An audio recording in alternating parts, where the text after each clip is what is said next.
காந்தி எதையெதையெல்லாம் ஆதரித்தாரோ அதையெல்லாம் எதிர்ப்பதுதான் ஈ.வே. ராமசாமியின் வேலை. சில சரியாக இருக்கலாம். ஆனால் பலவற்றில் ஈ.வே. ராமசாமி புரிதலற்று தான் இருந்துள்ளார். உதாரணத்திற்கு உண்ணாவிரத போராட்டம் குறித்த ஈ.வே. ராமசாமியின் அருள்வாக்கை எடுத்துக்கொள்வோம்.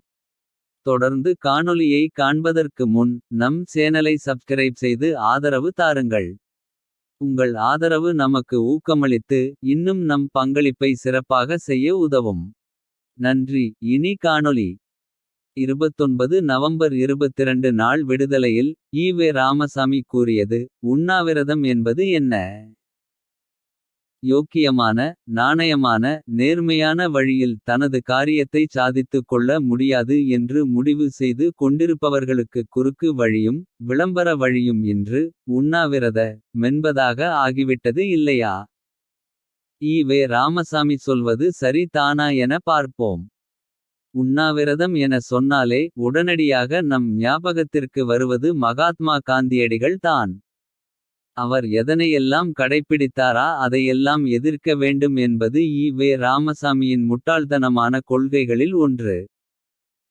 காந்தியடிகள் அகிம்சை என சொன்னால் இந்தியர்களுக்கு கை பலம் இல்லை என்பார் ஈ.வே. ராமசாமி. காந்தியின் அகிம்சை பற்றி ஈ.வே. ராமசாமி கூறியது. ஏதாவது ஒரு காரிய சித்திக்கு இரண்டிலொரு சக்தி வேண்டும். அவையாவன: 1. கைபலம் பலாத்காரம். 2. புத்திபலம் சூழ்ச்சி அல்லது தந்திரம். மொகலாயர் கை பலத்தில் ஆண்டார்கள். வெள்ளையர் புத்தி பலத்தில் ஆண்டார்கள். இந்திய பொது மக்களுக்கு இரண்டும் இல்லை. எப்போதும் இருந்ததில்லை. திரு காந்திக்கு பலமும் இல்லை. புத்தியும் இல்லை. அக்டோபர் 25 1931 குடியரசிலிருந்து.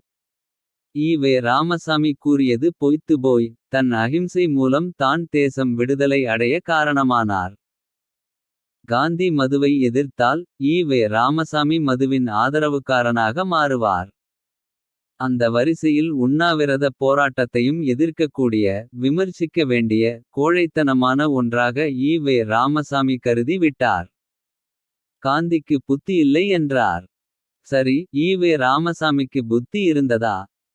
பார்ப்பானுக்கு பயந்தும் முஸ்லிம்களுக்கு அதிக இடம் கொடுத்தும் வந்தோம். அதன் பலனை இன்று அனுபவிக்கிறோம்.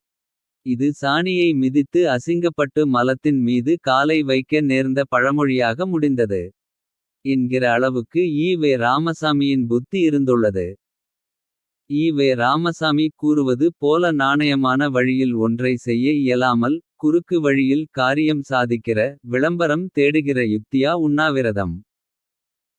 கையறு நிலையில் நிராயுதபாணியாக இருக்கக்கூடியவனால் செய்ய முடிகிற ஒரே போராட்டமாக இருக்கக்கூடியது உண்ணாவிரத போராட்டமே.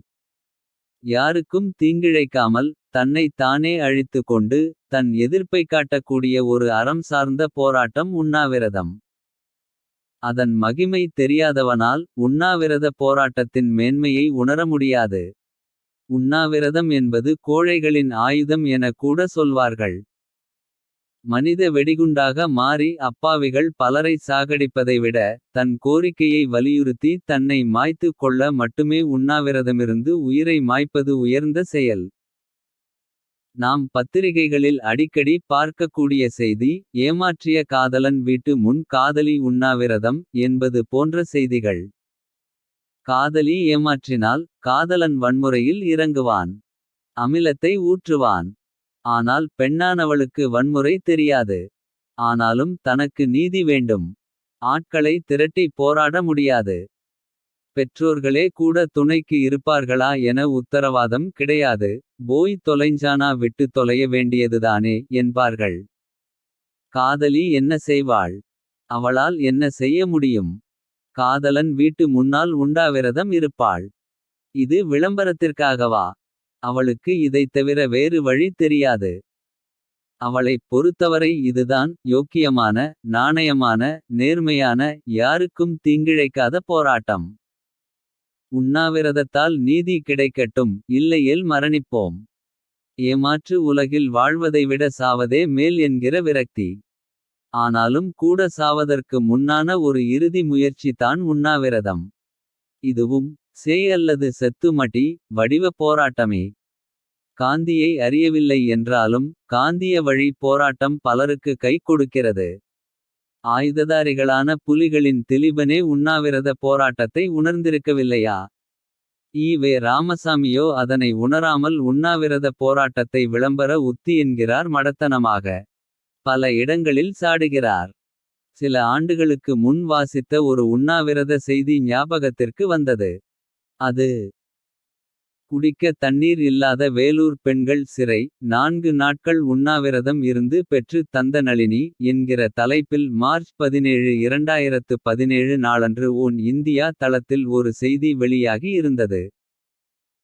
ராஜீவ்காந்தி படுகொலையில் கைதாகி கால்நூற்றாண்டு காலத்திற்கு மேல் சிறையிலிருந்த அதே நளினி தான். காந்திய வழி போராட்டத்தை முன்னெடுத்தது. நளினி உண்ணாவிரதமிருந்து அதன் விளைவாக ஒரு நன்மை கிட்டியது ஆச்சரியத்துக்குரிய விஷயம் தான். சிறைக்குள் இருப்பவர்களாலும் போராட முடியுமென்றால். அவர்களால் செய்ய முடிகிற ஒரு போராட்டம் உண்டு என்றால். அது உண்ணாவிரத போராட்டமே. உண்ணாவிரதம் இருந்த நளினி குறித்த செய்தியை பார்ப்போம். ராஜீவ்காந்தி கொலை வழக்கில் பேரறிவாளன். முருகன் உள்ளிட்டோர் வேலூர் ஆண்கள் சிறையிலும். முருகனின் மனைவி நளினி பெண்கள் சிறையிலும் இருந்து வந்தனர். இந்நிலையில் பெண்கள் சிறையில் குடிநீர் வசதி செய்து தர வேண்டும் என்று கோரி நளினி தொடர்ந்து 4 நாட்கள் உண்ணாவிரத போராட்டம் நடத்தியுள்ளார். பெண்கள் சிறையில் கடந்த சில நாட்களுக்கு முன்பு கைதிகள் குடிக்க தண்ணீர் வசதி இல்லாமல் இருந்துள்ளது. ஏன் என்று கேட்டபோது. தண்ணீர் தொட்டிகளுக்கு தண்ணீர் ஏற்றும் மின் மோட்டார் பழுதடைந்துள்ளதாக சிறை நிர்வாகம் கூறியுள்ளது. இதனால் தண்ணீர் வசதி ஏற்படுத்தி தர கோரி நளினி. சிறையில் உண்ணாவிரத போராட்டம் நடத்தி உள்ளார். சிறை அதிகாரிகள் பேச்சுவார்த்தை நடத்தி தண்ணீர் வசதி ஏற்படுத்தி கொடுத்த. பின் உண்ணாவிரதத்தை அவர் கைவிட்டார் என்கிறது அந்த செய்தி. இந்த உண்ணாநிலை போராட்டம் விளம்பர யுக்தியா? வல்லவனுக்கு புல்லும் ஆயுதம் என்பது போல். இக்கட்டான சூழலில் உண்ணாவிரதமும் ஒரு ஆயுதமே. இந்த பதிவை எழுதிய காலகட்டத்தில் தி. மு. க. வின் ஆர்.எஸ். பாரதி. தி. மு. க. மோசமான கட்சி. இந்த கட்சிக்கு எவனாவது துரோகம் செய்தால். ஒன்று கோர்ட்டுக்கு செல்ல வேண்டும். இல்லையெனில் கை கால் இல்லாமல் போய்விடும் என்றார். இத்தகைய அதிகார பலம். அகம்பாவ குணம் நிரம்பியவர்கள் முன்னால். பலவீனமானவர்களால் என்ன போராட்டம் செய்ய முடியும்? உண்ணாவிரதத்தை தவிர. காந்தியத்தின் உண்ணாவிரதம் பாகிஸ்தான் வரை சென்றுள்ளது என்பது தான் மகாத்மாவின் அகிம்சைக்கும். உண்ணாவிரத போராட்டத்தின் மேன்மைக்குமான சான்று. 2022ஆம் ஆண்டு ஆகஸ்ட் மாதம் 11ஆம் தேதி பாகிஸ்தானில் தேசிய சிறுபான்மையினர் நாள் கடைப்பிடிக்கப்பட்டது. அன்றைய தினம் நீதிக்கான குரல் என்ற அமைப்பு ஏற்பாடு செய்த பேரணிகளில் கிறிஸ்தவர்களும். இந்துக்களும் உரையாற்றி. சிறுபான்மையினருக்கு நீதி கேட்டு உண்ணாவிரதம் இருந்தனர். சிறுபான்மையினரான அவர்கள் பயங்கரவாதிகளாக மாற விரும்பவில்லை. ஈ.வே. ராமசாமி சொல்வது போல் ஆயுத பலத்தால் குண்டு வைத்து பல 100 பேரை கொல்ல முடியும். செய்யவில்லை. காந்திய போராட்டமே நிரந்தர அமைதிக்கு வழிவகுக்கும் என நம்பினார்கள். காந்தி வியப்பின் சரித்திரமாக இருப்பது. ஒரு சாத்வீகமான போராட்டத்தை உலகம் உணரச் செய்ததில் தான். ஆயுததாரி ஆட்சியாளர்களையும் ஈரப்படுத்தக்கூடிய ஒன்று உண்டென்றால். அது காந்திய வழி உண்ணாவிரத போராட்டமே. வழக்கம் போல் ஈ.வே. ராமசாமியின் அறியாமையே உண்ணாவிரத போராட்ட விஷயத்திலும் வெளிப்பட்டுள்ளது.